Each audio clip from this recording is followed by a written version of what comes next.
Have you ever been playing a squad scrim and been instantly deleted by nades without being able to react and thought to yourself, you know, there's nothing we could have done there. We positioned to the best of our ability and we just so happened to be 65 meters away from a team.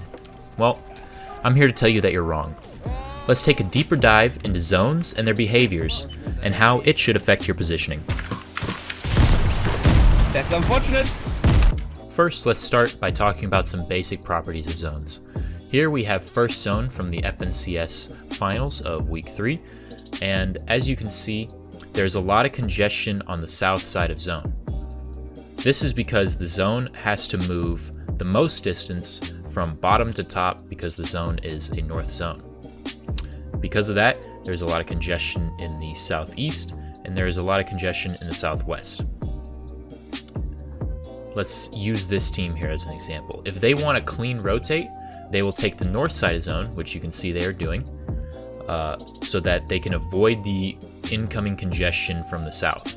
They will now be able to rotate around this north side zone for relatively free and make their way into second zone. On the flip side, what do you do if you've gotten this first zone? Now, I call first and second zone the power position phase. This is the point in the game where you want to be acquiring as much real estate as you can, or the best possible real estate that you can control. Mountains, spread areas where you can control a wide area of the map and prevent people from, and gatekeep people from coming close to you. Let's take a couple looks at some teams that have power positions right now. This team has a power position, they're isolated on a mountain. This team has a power position, there's a ridge line up here that has elevation. This team has a power position, they're on a house, on a hill, and I would say this over here is also a power position because they control this whole northwest side of zone. But as we saw, this team rotated over here and these guys elected to go more center. But had the zone pulled this way, they would be able to control this part of the map, and this would be considered a power position in my book. And last but not least, this team as well has a power position. They control this entire hill, and they are able to spread on it and keep people from encroaching on their real estate. So, as you can see, moving into second zone, the north side of zone is still relatively free due to the zone pulling north initially in the first zone, and the south side of zone is incredibly congested. This area right around here towards center is what I would call the danger zone to nades.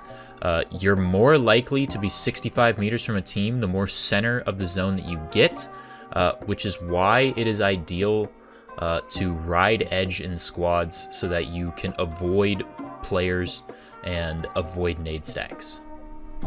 Now let's take a look at a real game scenario and talk about zone probability as well as positioning.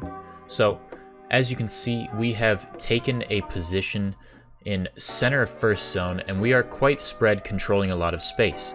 I would say you can go center position in first zone because you're less likely to be congested, meaning you are less likely to be nade stacked. It's very rare that you get nade stacked in first zone.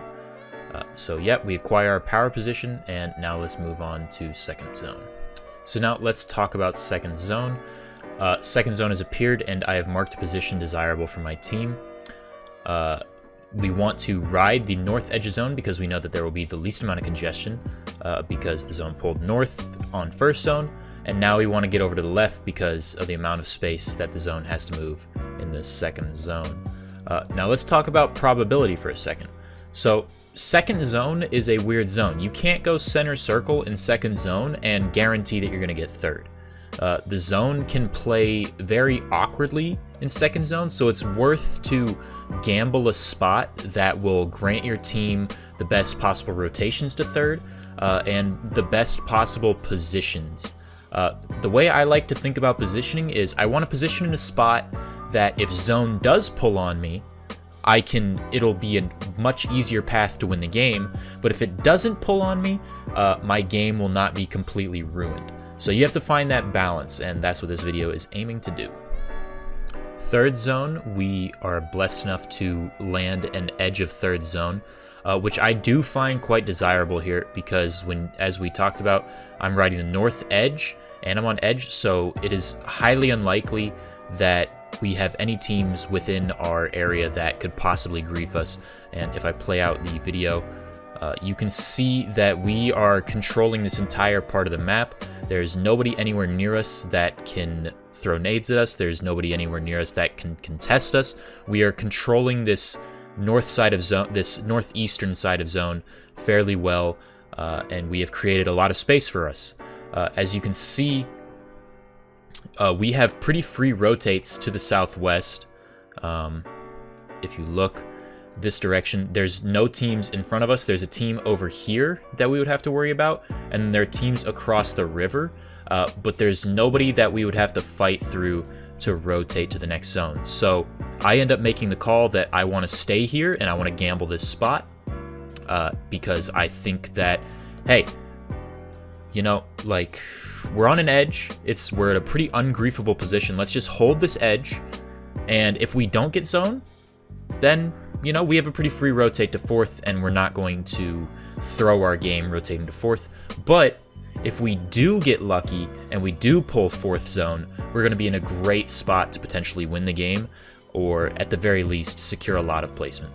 Now, before you guys see where zone plays, I have to admit this will not always work out for you.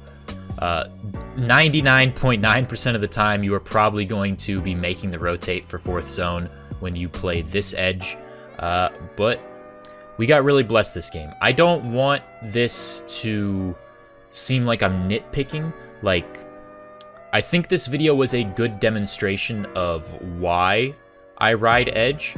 It shows how ungriefable we are, and it shows how I was willing to gamble the position, knowing that our west was not going to be a super tough rotate. I find it pretty easy to make it to new zones even when riding edge, so I feel very comfortable riding edge, and I think it's much better for playing anti-grief. Had we been in a very bad spot over here with a lot of teams around us, I probably would have called to make the rotate to go maybe a little bit more center in third zone, give us a better chance for fourth, and to just get us out of nade range of other teams.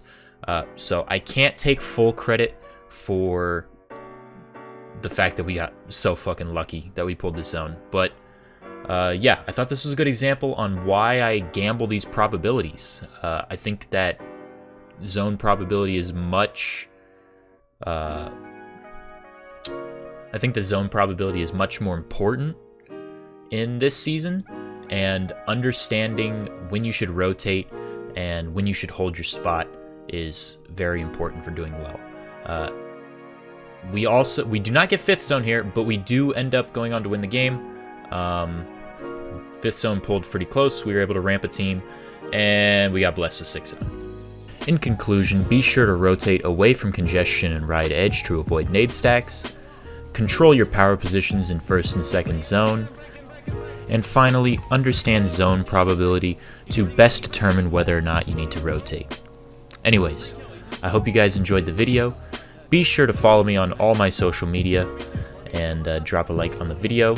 Comment down below if you have any other additional questions.